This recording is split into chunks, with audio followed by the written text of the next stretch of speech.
Aaron de la Cruz.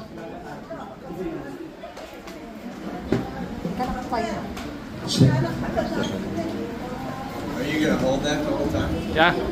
Okay. You want to just set it on top of the speaker to be a lot easier?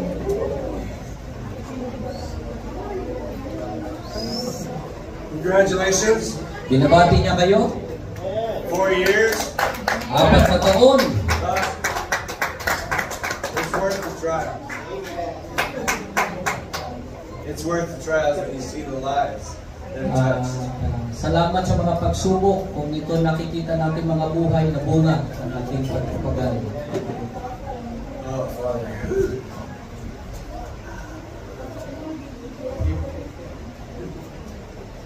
Today, Ngayon, I want to talk to you about faith. siya'y mangungusap patungkol sa pananampalataya. Because Pastor Aaron had told me today was about God's standards. Sinabi ko sa kanya na ngayon ang ating tema ay patungkol sa pamantayan ng Diyos, And the foundation of our compliance na ito ay pundasyon ng ating pagsunod is faith. ay ang pananampalataya. Now the book of Hebrews, Sa aklat ng Hebreo, chapter 11, Kapitulo 11,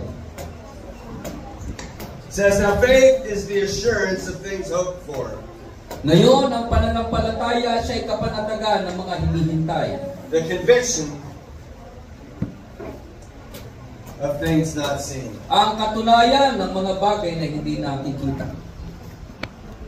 But you know what really faith is? Alam ba natin kung ano ang pananampalataya? This is my definition. Ito yung kanyang pakahulugan. Faith is the truth that you live on. Ang pananampalataya ay katotohanan na dapat po nating isinasabuhay.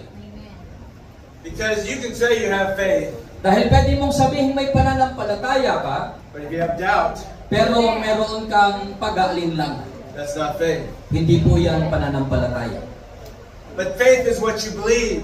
Ang pananampalataya ay kung ano yung iyong pinaniniwalaan. Faith, when you get on your motorcycle Ang pananampalataya ay pag sumakay ka ng motor and you drive out to Cardona, at mag-drive ka sa Cardona. takes faith. Yan ay pinakailangan ng pananampalataya. But you see, At makikita natin, I believed we'd get there. alam niya na makakaparoon siya. So my faith was we would get there. Sa kanyang pananampalataya, makakarating siya doon. If I had doubts, Pero kung may pag-aalinlangan siya, then my faith is in Aaron, ay yung pananampalataya niya nasa akin, not in God. hindi na sa Diyos. And so, this is a great definition here. The faith is the assurance of things hoped for. So narito yung kahulugan ng napakagandang kahulugan ng pananampalataya sa mga bagay na pag-asa po natin. But it's more than hope. Pero ito po'y higit sa pag-asa. My faith is in the person who wrote this. Ang kanyang pananampalataya ay nasa tao na sumulat nito. And what he said At kung ano yung kanyang sinabi, solidifies ay nagpapakita, nagpapatibay my faith. ng kanyang pananampalataya. So there's a story in Matthew, So meron kasaysayan sa aklat ng Mateo, and it says, let me just go there, Matthew chapter 14. Mateo Kapitulo 14,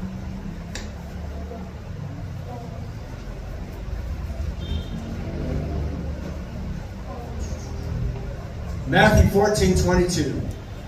14 talatang 22. Immediately he made the disciples get into the boat. At pagdakay, pinagmamadali niya ang kanyang mga alagad at magsilulan sa daong.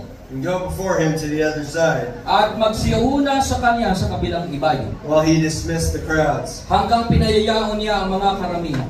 And after he dismissed the crowds, At pagkatapos mapayaon niya ang mga karamihan, he went up to the mountain by himself to pray. ay umahon siyang bukod sa bundok upang manalangin. When evening came, they were alone. At gumabi na, ay siya'y nag-iisa doon. And the boat by this time was a long way from the land. Datapwat ang daong ay nasa gitna ng dagat But it was beaten by the waves, na hinahampas ng mga alon for the wind was against them. sapagkat pasalungat sa hangin. And in the fourth watch of the night, At sa ika-4 na pagpupuyat ng gabi, he came to them walking on the sea. ay naparoon siya sa kanila. Now, Jesus, yes, he's fully man and he's fully God. Si Jesus ay buong kalikasang tao at buong kalikasang Diyos. But the fully man part has to have faith. At pagiging kalikasan ng kabuuan ng pagkatao ay nangangailangan ng kabuuan ng pananampalataya. So he's walking on water. So, si Jesus po ay naglakad sa tubig. When the disciples saw him walking on the sea, At nang siya'y makita ng mga alagad na lumalakad sa ibabaw ng dagat, they were terrified. ay nagaguluminahanan sila. Said it's a ghost. Na nagsasabing multo. They cried out in fear. At sila'y nagsisigaw dahil sa takot. Fear is the opposite of faith. Ang pagkatakot ay kawalan ng pananampalataya. These guys had been on this lake a lot. These fellas had been on the lake a lot. Yung mga tao na yon ay ang kanilang buhay ay pangkaraniwan na lang doon sa lawa. And they'd seen many things. At marami silang bagay na nakita. But you see, their faith was in their boat. Subalit pag tinignan natin yung kanilang pananampalataya, ang kanilang pananampalataya ay nakabase doon sa bangka. Their faith had not yet been solidified. Yung kanilang pananampalataya ay hindi pa nag-ooperate o nakikita In Jesus. sa Panginoon. But immediately Jesus spoke to them saying, "Take heart, it is I." Verse 27. Datapwat pagkakay nagsalita sa kanila si Jesus na nagsasabi, Don't be afraid. lakasan ninyo ang inyong loob. And Peter answered him, At sumagot sa kanya si Pedro, Lord, if it's you, na nagsasabi kung ikaw nga, command me to come out onto the water. ay papariyan mo ako sa iyo sa ibabaw ng tubig. Now you've all heard this story. Alam natin itong kasaysayan na ito. But Peter had faith enough to step out of the boat. Merong pananampalataya si Pedro, pero nais niyang lumakad sa tubig. There were 11 other guys in the boat. Merong 11 alagad pa na nandoon sa bangka. What would possess him to say, call me out there? Marami sigurong nasasabi sa kanya, gusto rin naming umalis. Peter was trying to exercise his faith. Si Pedro ay kanyang pinipilit na i-exercise yung kanyang pananampalataya. And we need to do that too.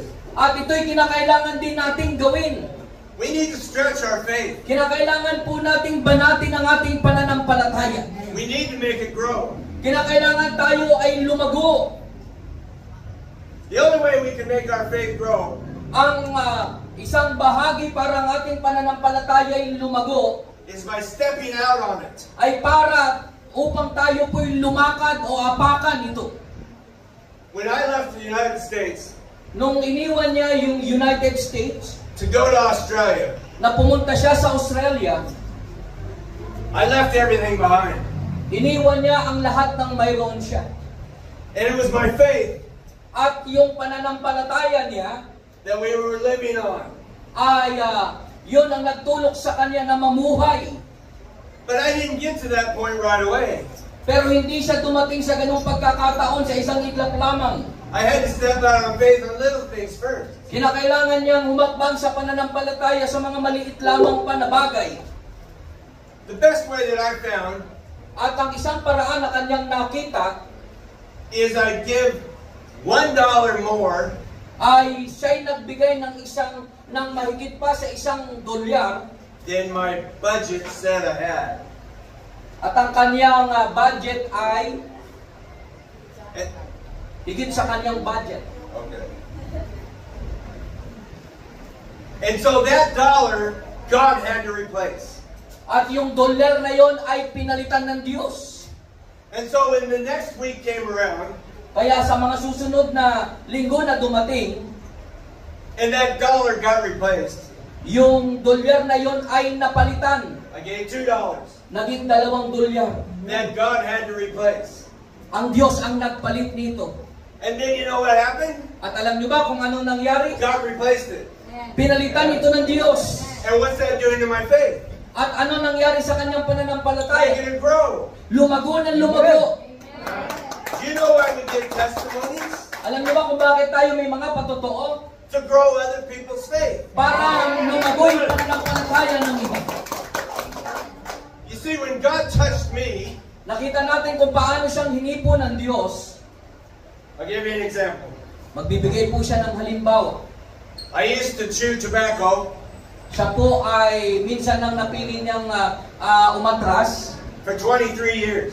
sa loob ng 23 taon. And I wanted to quit because I knew it was bad for me. At ayaw niyang tumalikod at mapasama. I couldn't do it out of my own strength.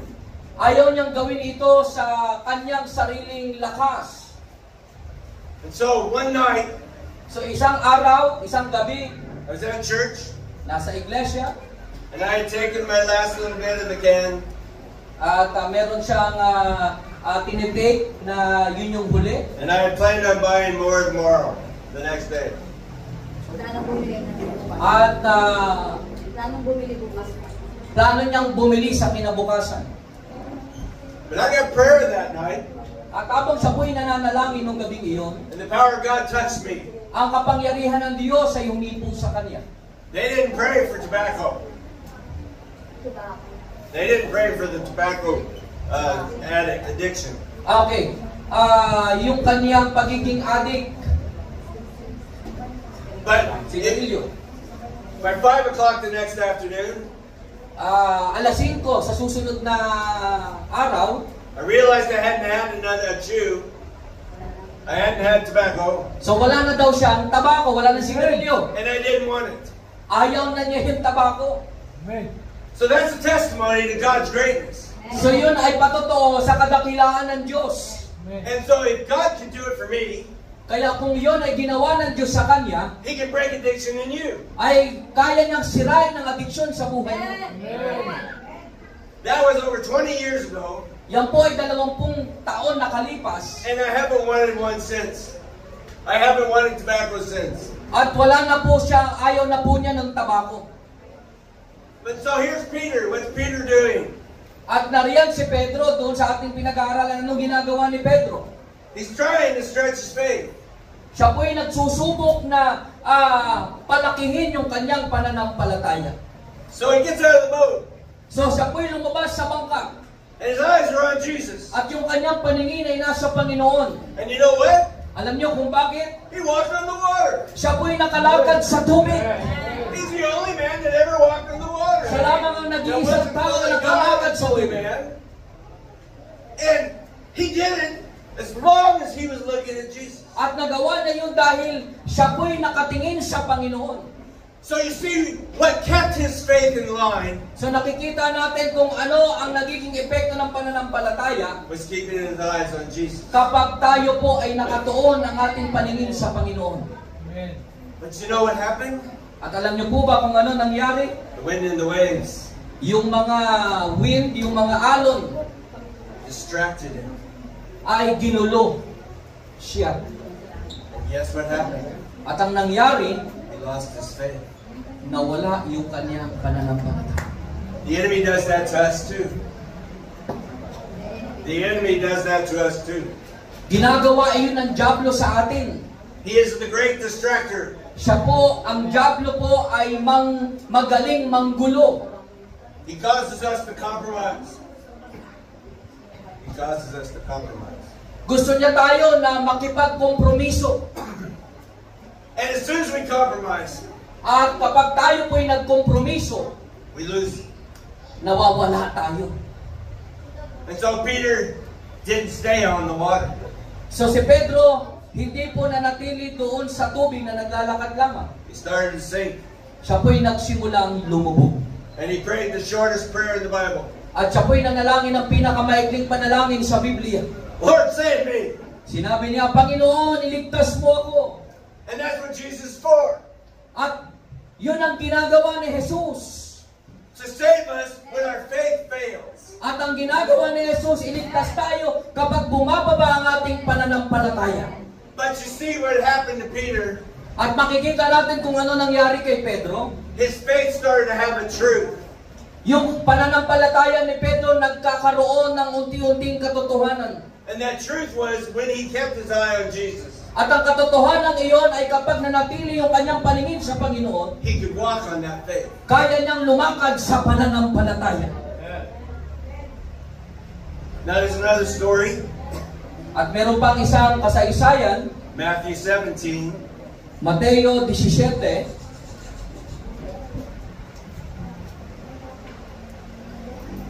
In Matthew 17, Jesus was coming down off of the Mount of Transfiguration. Ang Mateo 17 ay ang pagbaba ni Jesus galing doon sa bundok pagkatapos po ng Transfiguration.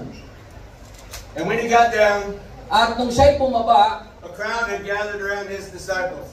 ang mga tao ay nakapalibot sa kanyang mga alagad. And they were arguing with them. At sila ay mga nagbabalitaktakan Because a man had brought his son, dahil ang isang tao ay mayroong dalang bata o anak who had seizures, na mayroong sakit and he suffered terribly. at yun ay lubhang nagsasuffer. And he said to Jesus, At sinabi niya kay Jesus, your disciples didn't heal him. yung iyong mga alagad hindi napapagaling yung may sakit. So what happened? Kaya anong nangyari? Where was their faith? Nasaan yung kanilang pananampalataya? Because Jesus Dahil si Jesus, went and rebuked the demon. pumunta si Jesus at kanyang sinansansala yung demonyo. But he said, oh, faithless. O sinabi ni Jesus, kayo na walang pananampalataya, Generation, henerasyon, how long am I going to be with you? hanggang kailan ako magiging kasama ninyo?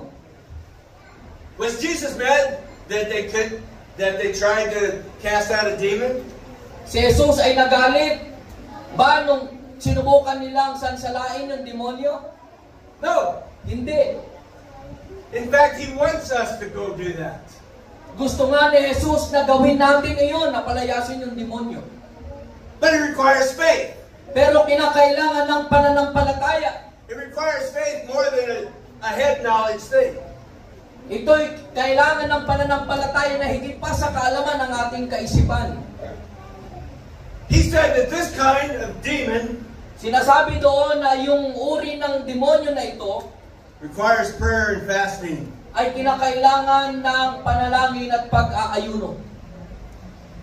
Then he said, if your faith Sinabi niya kapag ang iyong pananampalataya is the size of a mustard seed. ay sinliit ng isang mustasa na butil. Have you ever seen one of those? Nakakita na ba tayo nun? Napakaliit. If your faith is that big, Kung ganon kalaki yung ating pananampalataya, you can say to this mountain kaya mong sabihin sa bundok na ito to be cast into the sea, na siya'y lumipat sa dagat and it will move, at ito'y umalis o gumalaw and nothing will be impossible for you. at walang magiging imposible sa iyo. So you see what faith is? Kaya nakikita ba natin kung ano yung pananampalataya? It's a power. Ito'y kapangyarihan. It's a power that you have Ang kapangyarihan ito'y nasa sa iyo to change things around you. na gawin yung mga bagay na nasa paligid mo. The mountain he was pointing to Yung bundok na kanyang tinutukoy dito was the Temple Mount. ay yung bundok na naroon sa templo. You know what the Temple Mount represented? Alam niyo ba kung ano yung representation nito? Their religion. Yung kanilang relihiyon. And he's saying, if you had faith, you could cast religion out of your life. At ibig sabihin ni Jesus, kapag may pananampalataya ka, yung espiritu ng relihiyon ay kaya mong alisin sa iyong buhay. You see, God wants us to rely on our faith. Gusto ng Panginoon na tayo po ay umasa sa ating pananampalataya. We've got to stop relying on ourselves. Ayaw ng Diyos na tayo po ay maumasa sa ating sarili. We are taught by the world Tayo po ay naturuan o naliligaw ng mundo that you have to pull yourself up by your own bootstraps. na kinakailangan mong itaas ang iyong sarili. But God wants us dependent on Him. Pero ang gusto ng Panginoon, dumepende lang tayo sa Kanya. Yes. That's why the Word says, Kaya ito ang sabi ng salita ng Diyos, the righteous will live by faith. ang matuwid ay dapat mabuhay sa pananampalataya. So if you're looking for God's standard in your life, So kapag ikay naghahanap ng pamantayan sa Diyos o ng pamantayan sa Diyos, you'll start living on your faith. kinakailangan mong mamuhay ayon sa iyong pananampalataya. And you won't be living by your circumstances. At huwag mong hayaan na ikay mabuhay sa pamamagitan lamang ng mga sirkumstansya. And I'll give you one more example in Matthew chapter 8. Meron pa siyang halimbawa sa Mateo 28.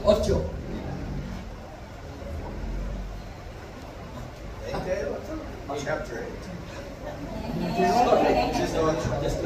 Just 27. 8. So, Mateo talatang kapitulo 8. I knew that one. Spanish. When Jesus, verse 23. 23. And when he got into the boat, his disciples followed him.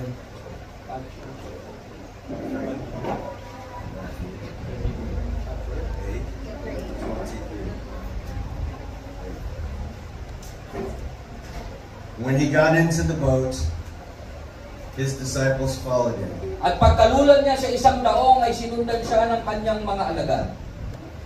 Oh, before that, let me see here.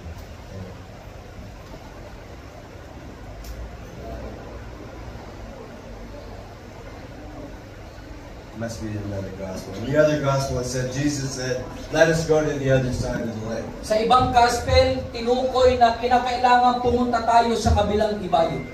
And so they got into the boat. So sila po'y nandoon sa bangka. And a great storm on the sea arose. 24. Bumaman ng isang malakas na bagyo sa dagat. So the boat was being swamped by the waves. Nalupat inapwa ng daong ang ng mga alon. But Jesus was asleep. Datapwat siya'y natutulog. And they went and woke him, At nagsilapit sila sa kanya. saying, Lord, save us! At siya'y ginising at sinabi, Panginoon, iligtas mo kami. We're perishing. Kami mga mamamatay. And he said to them, why are you afraid? At sinabi niya sa kanila, bakit kayo nangatatakot? Oh, you of little faith. O kayong kakaunting pananampalataya. You see, Jesus was sleeping in the boat. Why? Nakita natin si Jesus ay natutulog sa bangka. Bakit? Because he'd already given his word. Dahil sinabi na niya yung kanyang salita. We're going to the other side of the lake. Sinabi niya na sila'y pupunta sa kabilang ibayo. But these guys came up and they said, save us, we're perishing. At sabi ng mga alagad na naroon, bumising ka dahil kami mga mamamatay. They have to think that this has to be a huge storm. It has to be a huge storm. So mayroon itong napakalaking alon at bagyo. Because these guys lived on that lake. Si Jesus ay because sila ay mga natutulog doon sa lawa. And they thought they were going to die. At ang kanilang pakiwari ay sila'y mamamatay. And so he says, why are you afraid? Kaya kanyang sinabi, bakit kayo natatakot? He rose and he rebuked the storm. He rose, then he rose and rebuked the winds and the sea. In verse 26. At sinabi niya sa kanila, bakit kayo natatakot o kayong kakaunti ng pananampalataya nang magkagayon nagbangon sa sinaway ang hangin ng dagat at tumusay na totoo ang panahon. And then there was a great calm. At tumusay na totoo ang panahon. And the men marveled at, saying, At ang mga tao ay nangagtataka na sinasabi, what sort of man is this? anong tao ito? Even the winds and the sea obey him. Na maging ang mga hangin at ang mga dagat ay nagsitalima sa Kanya. What was the storm for? Para saan yung kasaysayang ito? To grow their faith. Para lumaki yung kanilang To grow pananampalataya. their faith in His Word. Para lumago yung kanilang pananampalataya sa salita ng Diyos. You see, when we come into problems, we come into trials, Makikita natin na kapag tayo po ay nasa problema at mga pagsusubok, it's the Word that's already been spoken yung salita ng Diyos, ito yung nangungusap sa atin. that we stand on. Na tayo po ay tumayo. Just like He has already told them they're going to the other side of the lake. Ang salita ng Diyos na nagsasabi sa mga alagad na tayo pupunta sa kabilang lawa. So where do you think the wind and the waves came from? So saan nagmula yung mga unos, yung mga bagyo na kanilang It came from an enemy ito'y galing sa dyablo. that wanted to distract their faith. Gustong guluhin yung kanilang pananampalataya. Wanted them to doubt God. Wanted them to doubt God. Gusto ng dyablo na sila'y mag-alinlangan sa Diyos. And that's exactly that was the same trick Ang ganyang sistema ay katulad He did to Eve in the garden. doon sa garden ng Eden. He got her to doubt God. He got Eve to doubt God. Ginamit niya si Eva para magkaroon ng kawalan ng pananampalataya sa Diyos And question His Word. at magtanong sa salita ng Diyos. And He does that to us. At ito yung ginagawa niya sa atin. So you see, faith Kaya ang pananampalataya has to grow. ay dapat lumago. And you have to practice it. At kinakailangan mong sanayin yan. You have to step out on it. Kinakailangan mong lakaran yan. Like I said, when I came to Australia, Katulad ng kanyang sinabi nung siya'y pumunta sa Australia, I hadn't sold my house yet. I hadn't hindi sold pa my niya house. binibenta yung kanyang tahanan, bahay.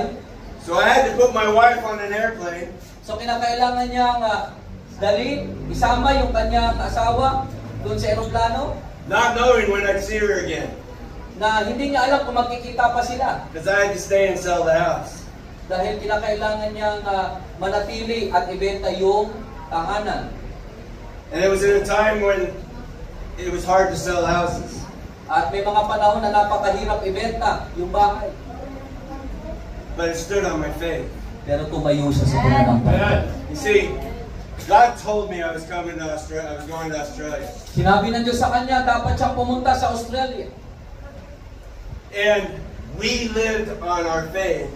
At sila'y nabuhay sa pananampalataya. And I watched her leave. At kinakailangan doon siya'y mabuhay. But God was faithful. Subalit ang Diyos tapat. And you know, He was faithful, and He expects us to be faithful.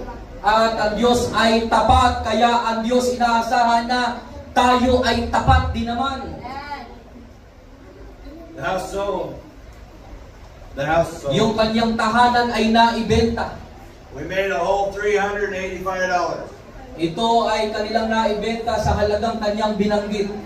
And that's all I had to start over in Australia. At yun, yung halaga na yon ang naging panimula niya nang siya tumira doon sa Australia. But God, I had faith He was going to take care of us. Pero ang kanyang pananampalataya, iingatan siya ng Diyos. If I didn't, that wouldn't be the truth I lived on. Pag hindi niya ginawa yun, hindi siya namumuhay sa katotohanan ng pananampalataya.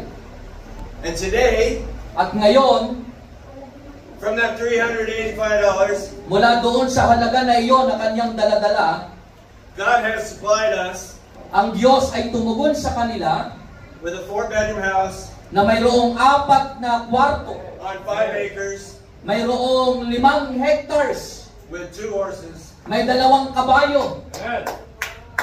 So stand on your faith. So kinakailangan tumayo ka sa pananampalataya. Because it says in Hebrews, it says it's impossible Sinabi sa Hebreo na ito'y imposible, to please God na imposible nating mapaluguran ang Diyos without faith. kapag walang pananampalataya. Too many people let fear run their lives. Maraming mga tao sila'y namumuhay sa pag-aalinlangan. And they forget about faith. At kinakalimutan nila ang pananampalataya.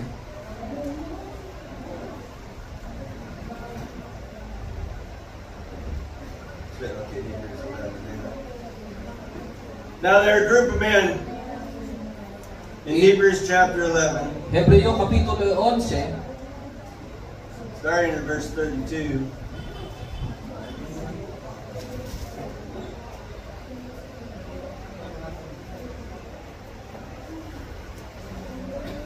With me? Now this is what faith's going to cost you. 32. 11 verse 32. Yep. And what more shall I say? At ano pa ang aking sasabihin?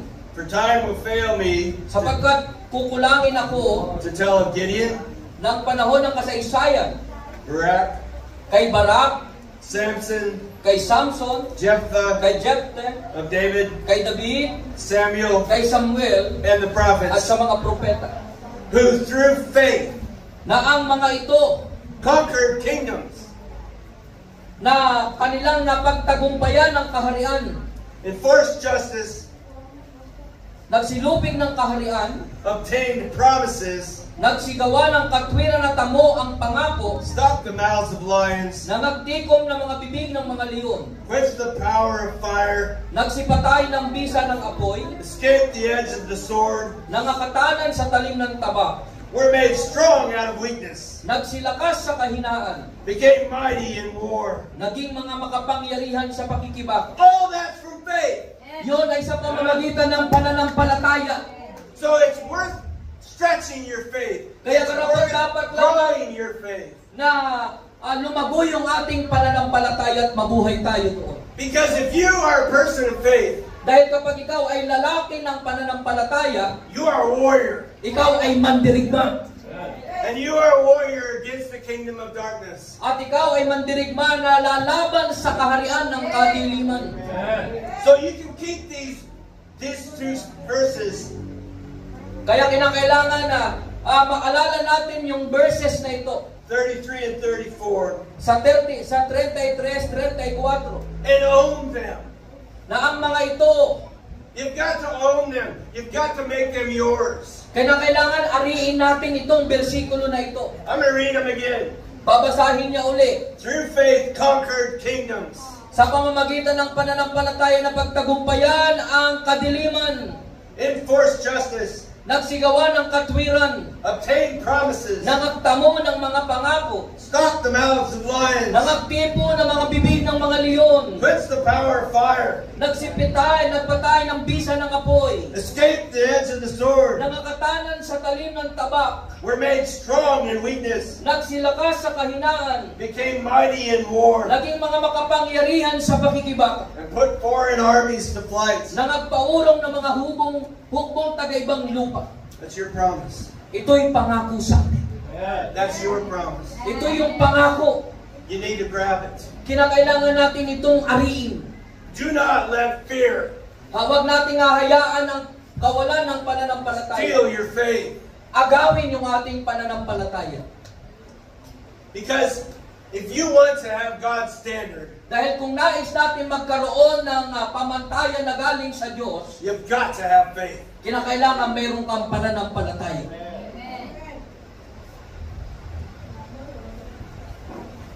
And at the end of this chapter, At sa kahulihan ng talata na ito, other things happen because of faith. maraming mga bagay nangyari dahil sa pananampalataya. These people had faith Itong mga tao na ito na may pananampalataya, in the promise given to Abraham, na ipinangako, na ibinigay kay Abraham, the promise of the seed. ang pangako sa butil o binhi. And that promise they died for. At yung pangako na yon ang dahilan kung bakit sila namatay.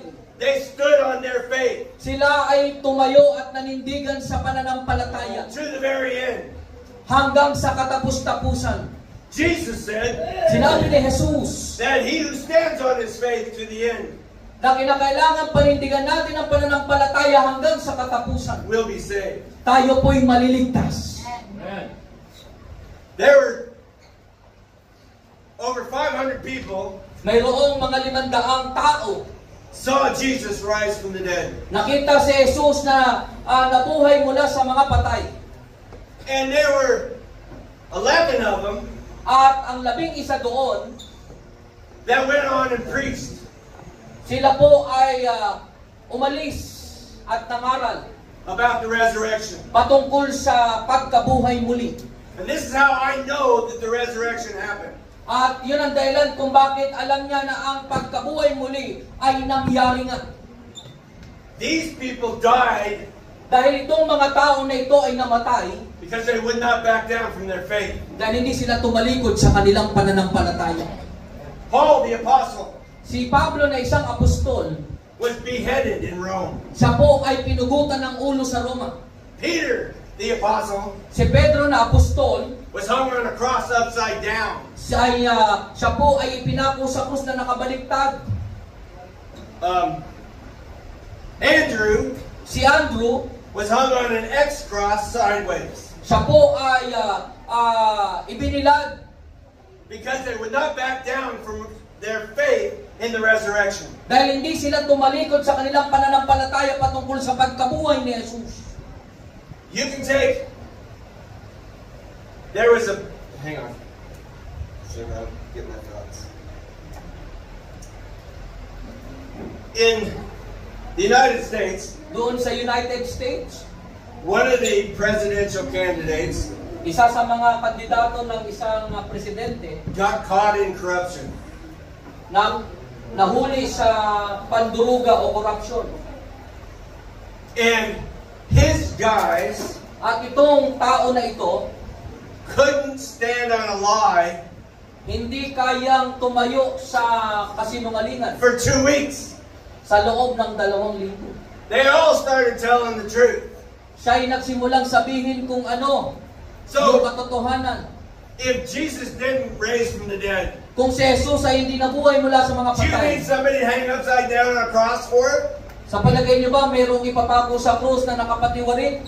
No. Wala.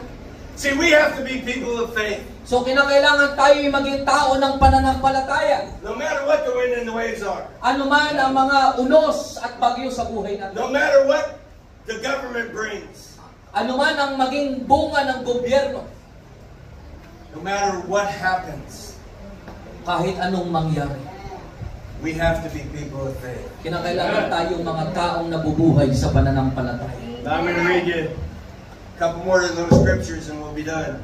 Magbabasa siya ng mga ilang talata, tayo po'y matatapos na. Revelation chapter 6, Pahayag, Kapitulo 6, verse 9. versikulo 9. When he opened the fifth seal, At nang buksan niya ang ikalimang tatak, I saw under the altar ay nakita ko sa ilalim ng dambana the souls of those ang mga kaluluwa ng mga pinatay, who had been slain for the word of God pinatay dahil sa salita ng Diyos, and for the witness they had borne. at dahil sa patutuong sumakanila. They died because of their faith, Sila'y nangamatay dahil sa kanilang pananampalataya. but they're under the altar in heaven. Pero sila po ay nasa langit. And then in Revelation chapter 20, Sa Pahayag, Kapitulo 20,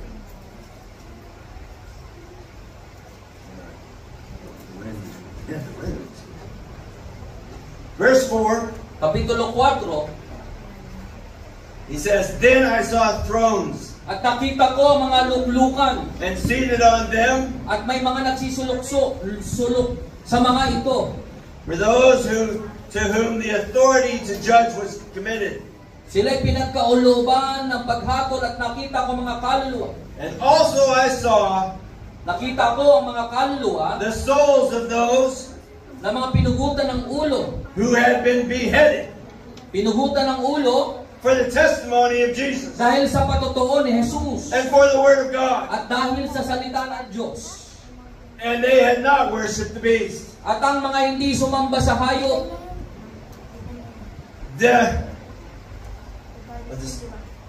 Then what happens is those souls are the first resurrection. Ito yung mga nangyari The ones who were beheaded for Christ. sa mga tao na kapag sila'y pinutulan ng ulo dahil kay Kristo. The one who gave their life for their faith. Mga tao na binigay ang kanilang buhay dahil sa pananampalataya. It is imperative Ito po ay kahanga-hanga that we grow our faith. na kinakailangan lumago yung ating That pananampalataya. our faith becomes mature. Yung ating pananampalataya ay dapat tumanda Because I guarantee you, sapagkat sinisigurado niya there's lots of wind and lots of waves coming.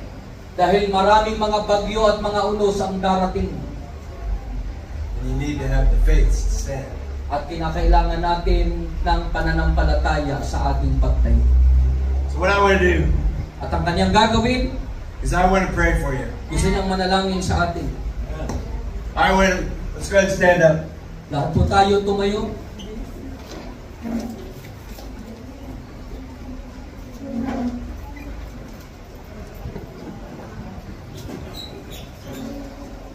I'm going to tell you something, you're going to be stretched.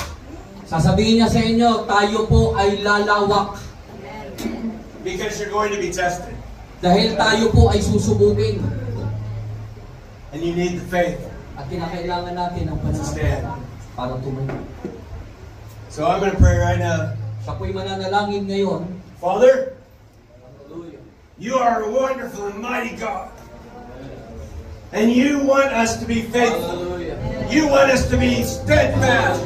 You want us to be loyal to your word. You want us to be loyal to your kingdom. You want us to be yours. Hallelujah. So Father, I'm asking right now, your Holy Spirit come. Yes, God. Come right now.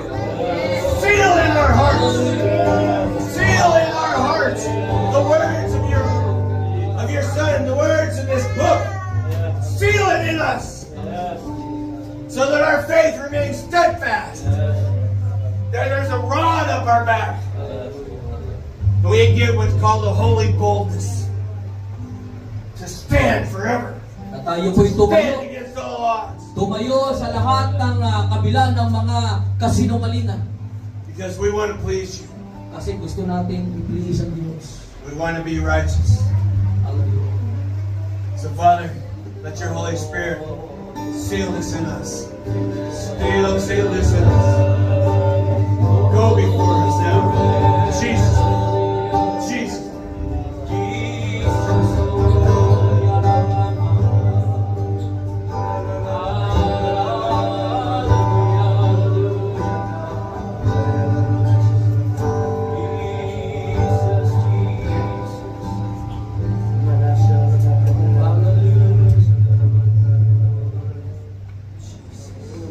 Hallelujah. Magsamba tayo sa Panginoon.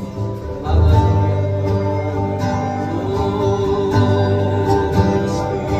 Holy Spirit, you are welcome. Move in this place, Lord. Holy Spirit of God. Hallelujah, hallelujah. Over us, Lord. Empower us, Father God. Empower our faith.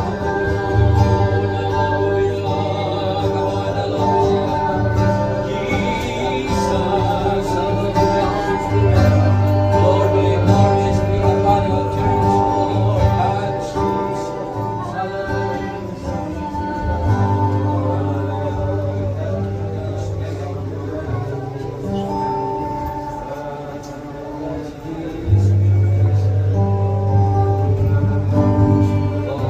Spirit.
is small, if your faith is weak, Kung ang iyong pananampalataya ay mahina o malilim, the Bible says faith comes by hearing.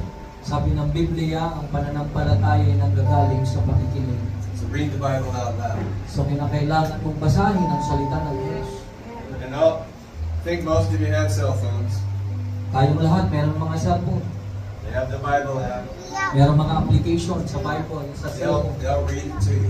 Kinakailangan itong basahin. That'll help. That's a good start. Ito po ay makakatulong at napakagandang panimula. The next time I come, Sa susunod na kaniyang pagpunta, I expect to see warriors. makikita niya isang mandirigma. Hallelujah! Praise God, palakpakan natin si Jesus. Gawan po rin natin ang Panginoon. Praise God, praise the Lord. Hallelujah. Hallelujah. Thank you, Jesus. Salamat po, Panginoon. Selyuhan po ng iyong banal na dugo ang salita mo namin pong napakinggan. Ito po ay maging makatotohanan sa buhay po ng bawat isa. Lumago, tumibay, Panginoon, at maging kagamit-gamit ang pananampalataya ipagkakaloob niyo po sa amin. We give you all the glory, honor, and praise in the mighty name of Jesus. Amen. Amen.